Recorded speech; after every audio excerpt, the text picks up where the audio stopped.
스시, 초밥. 일본인뿐만 아니라 전 세계에 친숙한 스시는 오늘날에도 고급 요리에서 회전초밥까지 다양한 형태로 폭넓은 층에서 이용하고 있습니다.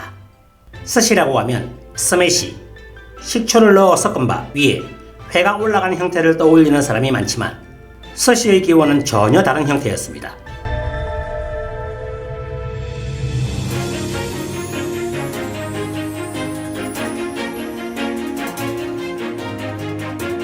스시의 기원은 동남아시아의 나레스시입니다.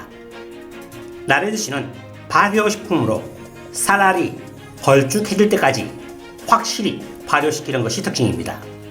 당시 산악지대에 살고 있었던 민족이 좀처럼 먹기 어려웠던 생선을 장기 보존하기 위한 방법으로서 고안한 것입니다.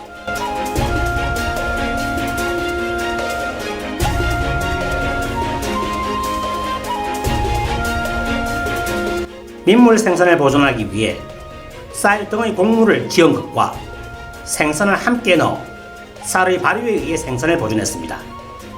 그럼 일본의 스시는 어떻게 지금과 같은 모양이 되었는지 그 역사를 알아보도록 하겠습니다.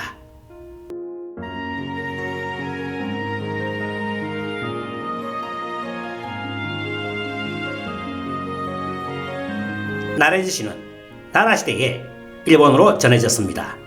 달달한 식초로 양념을 한 밥에 어느나 붕어 등 민물고기를 올려 하룻밤 재워둔 것으로 보존식으로 써먹었습니다.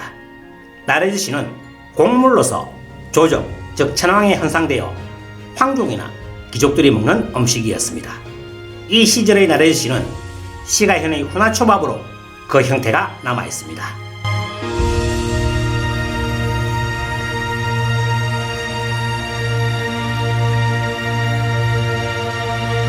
가마쿠라 시대가 되자 남은 생선을 사용한 나레즈시도 등장했습니다. 이 무렵은 밥은 먹기 위한 것이 아니고 발효시키기 위한 것이었습니다. 발효기간을 짧게 하고 밥도 먹게 된 것은 무로마치 시절 때부터입니다. 발효가 얼마 되지 않았을 때에 발효를 중지했기 때문에 나레즈시처럼 생선이 완전히 발효되지 않고 날 것에 가까웠기 때문에 나마나레라고 불리게 되었습니다. 나마는 날 것, 생 이런 의미입니다. 그래서 생맥주를 나마비이루라고 하죠. 나마나레의 출현으로 초밥을 먹을 수 있는 날짜를 계산할 수가 있고 그래서 먹는 날부터 역산해서 초밥을 만들 수 있게 되었습니다. 단순한 생선의 보존식에서 한 끼의 식사로 초밥이 진화를 한 것입니다. 초밥통에 소금을 뿌린 생선과 밥을 서로 절여서 무거운 뚜껑을 올려 맛을 잘 융합시키는 방법도 개발되어 이것이 지금의 오시즈시, 하코즈시의 원형이 되었습니다. 오시즈시는 사각형의 형틀 안에 식초를 섞은 밥을 담아 그 위에 어패류, 계란 등의 식재료를 올려 눌러서 단단하게 하여 만든 초밥을 말하는 것입니다.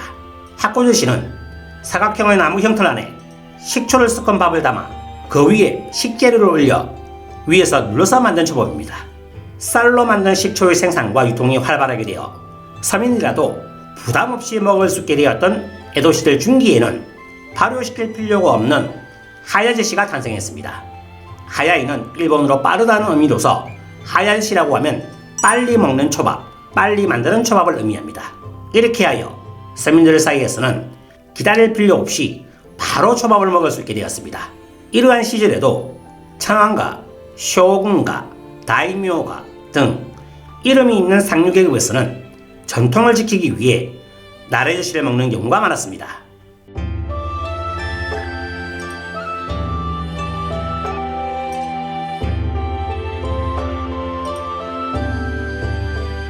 지금과 같은 니기리즈시를 먹을 수 있게 된 것은 에도시대 말기부터입니다. 니기리라고 하면 손으로 쥐다 라는 의미입니다. 에도에서 유행한 포장마차 노상에서 쥐어서 만들어주면 바로 먹을 수 있는 니기리즈시가 탄생했습니다. 이것은 에도 앞, 도쿄만이죠. 에도 앞에서 잡을 수 있는 어패류나 김을 사용했기 때문에 에도마에즈시라고 불리게 되었습니다.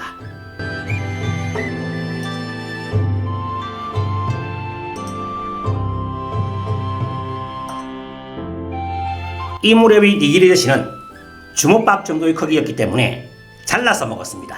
한 접시에 2개의 초밥을 올리는 스타일은 그 시절 잘라서 먹었던 당시의 흔적이기도 합니다.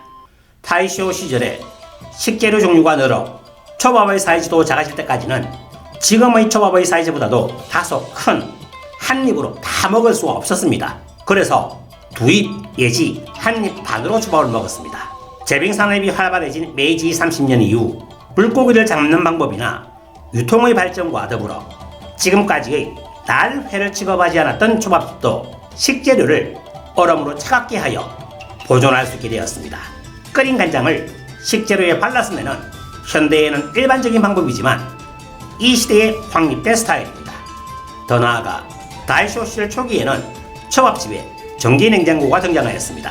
그러자 식재료의 종류가 증가하여 초밥의 사이즈도 작아졌습니다.